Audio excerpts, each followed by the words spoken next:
This is Nick. This is Jack. Welcome back. It is Monday, August 15th, and today's pod is just the best one yet. It's a T-boy. It's the best one yet. TBOY. Stocks have risen for 4 straight weeks, by the way. But Jack, while I was driving home from recording the pod in Vermont with you, I realized why every episode we did together last week was the best one yet. Why? It was the first ever farm-to-table podcast. Unprecedented, baby. It's full up organic, Vermont made, straight from the cow, full dairy. That's true. No GMO. Yeah. Jack, what's the first story for this farm-to-table podcast? Tech stocks are down, so venture capital is shifting their money into your undies. Underwear startups, they're the new unicorns. Our second story is Rivian. Their electric pickup trucks are still deeply unprofitable. But Rivian's biggest issue lies within 17,000 islands in Southeast Asia. And our third and final story. Nick and I found the 2 most brazen fiocracies, the very worst of Fetail. It's Spectrum and Xfinity. For every Grandkid lost to streaming, they squeeze more cable out of grandma. But before we hit that wonderful mix, a perfect mix to whip up a week. Honestly, no one else is doing this mix, Jack. We've heard about unused vacation days. Yeah, vacation days you forgot to use. And we've heard about unlimited vacation days. Vacation days you're scared to use. But here's a new thing. Mandatory vacation days. Mandatory vacation. Vacation days you have to use. Vacation your company's given you, and there's no negotiation. You're taking it. There's no say, you must vacay. Yetis, according to the BBC, a lot of American companies are experimenting with a mandatory vacation policy. Jack, it feels surprising a company would do this. It feels aggressive a company would do this. I know. I'm giving you 20 days. I will not see you in this office or in our Google Docs for those 20 days or you're fired. We will kick you out. Security! Security! If you don't book a month in the Maldives, security, get this man a bathing suit. You're going to hear from HR. No pina colada, no paycheck. No Cozumel. Yes, cause for firing. And here's the key, Yetis. Mandatory vacation, it removes all that guilt you feel every time you're on vacation. It forces you to relax and relax easy because it levels the playing field. Yeah, because everybody at the company, they got to do it too. Now, my German bank used to have this. They did this. I remember you said they did this to you. They made me take all 20 of my vacation days. I had to. Jack's German bank, literally locked the door and burned Jack's computer. You cannot come in here. Mr. von Gersdorf, my old manager, he called me into his office with a stern look and said, "What are you doing?" I think he always had a stern look, though. He seems like a stern look guy. You got 5 more days, and there's only 10 days left this year. Auf Wiedersehen. But Yetis, a fun thing about this very podcast. Jack and I feel like we pioneered this. We, twice a year, have a mandatory vacation too. 2 weeks over the holidays, we pause this pod. And 2 weeks at the end of August, we pause this pod. So this is our last week with you before we hit our vacation vibes. Because funny thing, Jack mandated that I take vacation as his co-host. And Nick mandated that I take vacation. Ipso facto, we still got 5 more days left with you before we're on our mandatory vacation. This is a great last week. Let's hit our 3 stories. Let's hit them. 15 years before this song, 2 boys from the Northeast met in the dorm. They had an idea that caused a cultural storm. It's the best one yet, but the best is the norm. Jack, Nick, that's it. I don't even think they need to practice. 50%, that's a fat tip. T-Boy City on your list. If you know, you know, cause we ready to go. We can't wait no more, so just start the show. Start the show.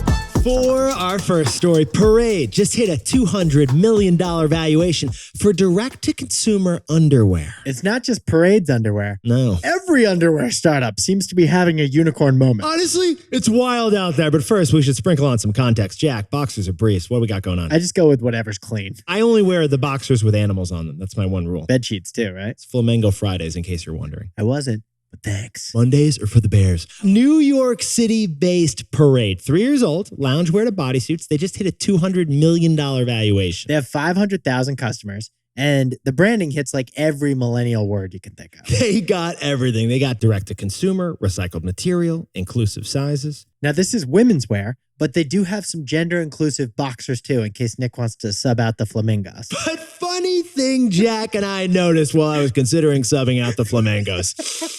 Jack, we've been covering a lot of underwear startups lately. First, it was Skims, which quadrupled its valuation behind Kim Kardashian to $3.2 billion. And then the private equity firm Blackstone invested in Spanx, getting them to a $1.2 billion valuation. And then Rihanna's Savage by Fenty turned bad girl Riri into billionaire Riri. Yetis, Jack and I were curious all weekend, so we jumped in T-Boy style, and Crunchbase, a company that tracks this data, confirmed our theory. Venture capital has poured $500 million into underwear startups in the past year. Bottoms have become the top fashion investment. Underwear?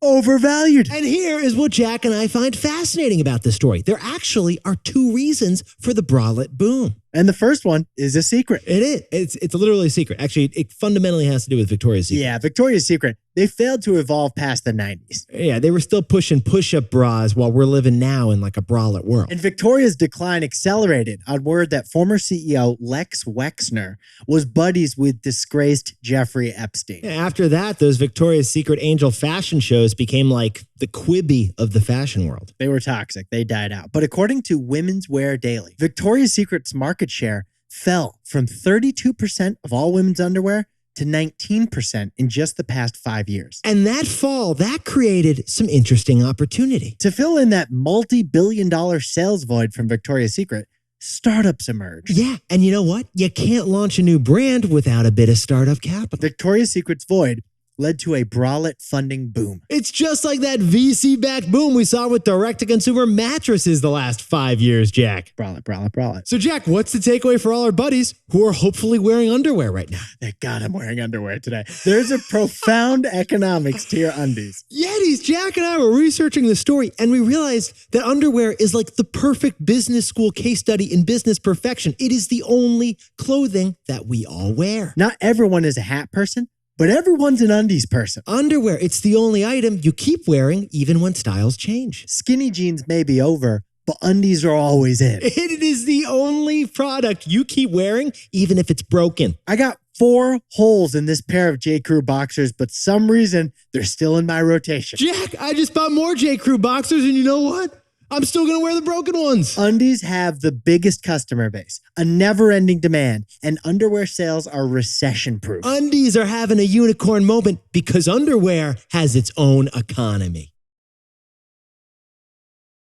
For our second story, for the first time ever, Big Cable actually lost internet subscribers. But as grandkids pay less, grandparents are paying more. Jack and I went intergenerational on this. Okay, first of all, Jack, the most consistent trend of our entire adult lives, what is it? The cord cut. The cord cut. It's just been with us since we were rooming with Timmy. Yetis, in the past 10 years, the percentage of U.S. households with cable TV has dropped by nearly half. Yeah, 10 years ago, 83% of us had cable TV. Today, 56% of us And do. you'd think that the great cable cutting trend would have crushed the cable TV companies like Charter and Comcast. Can you throw another C consonant in there, by the way? Colossus of clout. Yeah, you would think that the cable cutting would crush those cable companies, but you'd actually be wrong. Because those cable companies also do internet. They're known as internet service providers. Yeah, they're not just making the like 429 cable channels that your uncle spends 6 hours surfing through. They do internet too. And that's why they've been fine through this whole cord cutting trend. And here's the key, because when you cut the cord for cable, you end up needing more internet. So funny thing for the cable companies, it all balances out. It does. They lose your cable TV money, but they gain even more of your internet money. So, Jack, they're like, yeah, I got less money in my left pocket, but I got more money in my right pocket. Until now. Oh, no. Because for the first time ever, those internet companies announced declines in the number of internet customers. Okay, we just have to reiterate how shocking this is. Everyone needs more internet, and yet these internet companies are seeing fewer people want internet. Charter Communications announced that last quarter, they lost 21,000 internet households. Comcast announced they were flat with just the same 32 million households getting internet. First time Charter's ever lost internet customers. First time Comcast hasn't gained internet customers. Now, Jack and I get cutting the cable Yeah, cord. I don't need MTV2 and HGTV3 for my viewing options. But cutting the internet cord, we don't really get that one. What are you going off the grid, Thoreau? Walden Pond? Jack, are you going like full Julia Roberts on me? You gonna eat, pray, love, and Bali? No, here's the situation. For the first time, there is competition for those internet companies. Yeah, Yetis, wireless companies are the new competition. It's strange, but wireless companies now want to do your home internet. Wireless companies like T-Mobile and Verizon, They're pushing home wireless as a new product. They're saying, hey, you can expand your phone plan, and you know what? Maybe we can cover your house with Wi-Fi too. We're a viable option. Maybe you have a 2-phone plan for Verizon right now. For a little bit more, you can extend service to the devices in your house, like your computer and your smart TV. Xfinity would be shocked, but they're still keeping you on hold. They have no idea this is happening. Yeah, they don't even know they're about to get disrupted. Can I speak to a manager? In the meantime, Jack, what's the takeaway for all of us who are waiting on hold who may still have cable? For every lost grandkid, internet companies take more from grandma. Okay, full disclosure, Yetis, not a shocker, but Jack and I cut the cord in 2014. We realized that paying $120 a month with fees and then more fees and then paying fees just wasn't worth it. I'll be honest, I have missed live Sunday NFL ever since then, but I've been loving the Netflix, the Disney Plus, the Amazon Prime, the Apple TV Plus, and I've been loving saving money and not paying fees. But besties, guess who is not cutting the cord? It's our grandparents. Our grandparents aren't cutting the cable cord because honestly, they're just not tech savvy enough. We love Nana, but Nana loves her trusty old 14-inch long Xfinity remote with the 63 buttons and 26,000 channels. At this point, internet companies know that older customers like Nana, they're probably never going to switch from cable to a smart TV streaming. They know that there's no risk Nana's going to cut the cord now, so they're squeezing Nana with brand new fees. It's pretty brutal, but get this. Spectrum charges a broadcast TV fee. This is in the fine print of $21 a month. Oh, Jack, let's kick it up a notch. Xfinity, it's even worse. They're charging a $25 fee if you still have cable. That's a bigger fee than Netflix costs. The fine print, just one of the several fees, is more than the most expensive streamer. And the reason the cable companies do this is because they can. Whoever's still on cable today, probably staying on cable forever. Honestly, it's like the cigarette companies. The way we see it, for every grandkid lost to cord cutting, internet companies take more from grandma. Now, a word about our sponsor, Robinhood. A lot of Yetis don't realize how much prep work goes into this pod. We spend hours every morning jumping in T-Boy style to earnings reports, CEO tweets, breaking news headlines. Yeah, Jack and I are toggling tabs like you toggled IM convos in 2004. Having 8 tabs open can be stressful. You don't need that, especially when investing. Robinhood offers it all in one app. Whether you want to trade options, ETFs, or stocks through Robinhood Financial, Or you want to buy some Bitcoin on Robinhood Crypto. you can do it all on the Robinhood app. If you're not investing in Robinhood yet, to get started, go to Robinhood.com/Tboy and choose your free stock. That's Robinhood.com/TBOY. Limitations apply. Robinhood Financial LLC, member SIPC. All investments involve risk. By the way, this podcast is not owned or part of Robinhood, and we are not employees of Robinhood. For our third and final story to kick off the week, Rivian, the electric truck company, just said it's in production hell. But its real problem is over on the country of Indonesia. All right, Yetis, Jackson, my favorite game this summer. It's got to be, Jack, you know what it is. You know what it's got to be. What is it? It's the Rivian freeze tag. Rivian freeze tag. You see a Rivian in the wild, you send a pic to Nick, you're it. Tag, Rivian, you're it. No tag backs. But Yetis, here's the funny thing. Everyone keeps forgetting about Rivian. Rivian, the electric truck company, they were the biggest IPO of last year. At one point, Rivian's market cap was more than Ford and General Motors combined. But today, Rivian is burning through its $15 billion wad of cash like a real housewife of Orange County. Yeah, they are. They lost $1.7 billion of cash last quarter. Oh, wait, Jack, that's after they lost $1.6 billion of cash the previous quarter. Their bank account balance is dropping fast. Attention founders, if you're thinking of starting a car company, that's not a cheap endeavor. No, to start a car company, it takes years to get to your first factory and then more years to roll off your first chassis from the assembly line. But here's what Jack and I found fascinating about this story. One stat reveals that Rivian isn't just making a car. Rivian is creating a cultural shift. Here's something impressive. Last quarter, the majority of Rivian truck orders were from people who have never owned a truck before. Okay, that is strange because most pickup truck owners, they're buying that pickup truck for the function. Most pickup truck owners have a flatbed as their tool shed. Yeah, that Dodge Ram is a cargo hauler because it's meant to cargo haul. That's why the number one car in America every year is the Ford F-150 pickup truck. Yeah, because when you buy a Ford F-150, you're investing in your job. But Rivian's doing something different. When you buy a Rivian, you're investing in your lifestyle, not your job. What Rivian's created is a lifestyle truck. Levi's did the same thing with jeans. Jeans used to be for like mine workers. Now they're for club goers. Well, Rivian's doing the same thing with trucks. And Jack, I'll be damned if one day you don't show up at a club in jeans driving a Rivian too. It's impressive, but here's a problem. Last quarter, Rivian only made 4,467 trucks. That's not many for a 3-month period. Yeah, Rivian said it's losing money and it's making so few cars because it's got some very unique supply chain issues. They got plenty of workers ready to build cars, but they don't have the raw materials. Electric cars have some very particular needs. So, Jack, what's the takeaway for our buddies over at Rivian? The real electric car battle isn't at car dealerships or on TV commercials or even on the roads.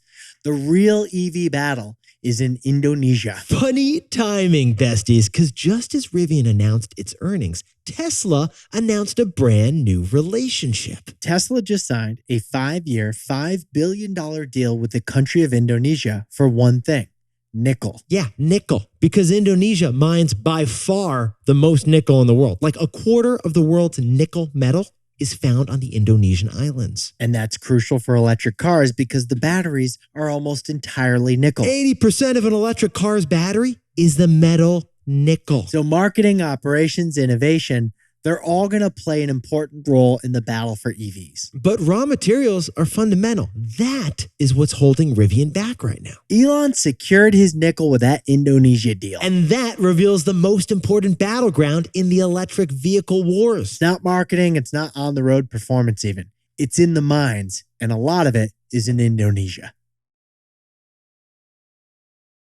Jack, can you whip up the takeaways for us and this Farm to Table podcast? Parade is the latest underwear firm to get big venture capital funding. Because underwear has its own extremely profound economy. For a second story, cable companies are losing internet customers for the first time ever. But when a grandkid cuts the cord, they just take more from grandma. Our third and final story, Rivian wishes they could make more cars right now, but they just can't. Yeah, because the battle for electric vehicles is going to be won in the mines over in Indonesia.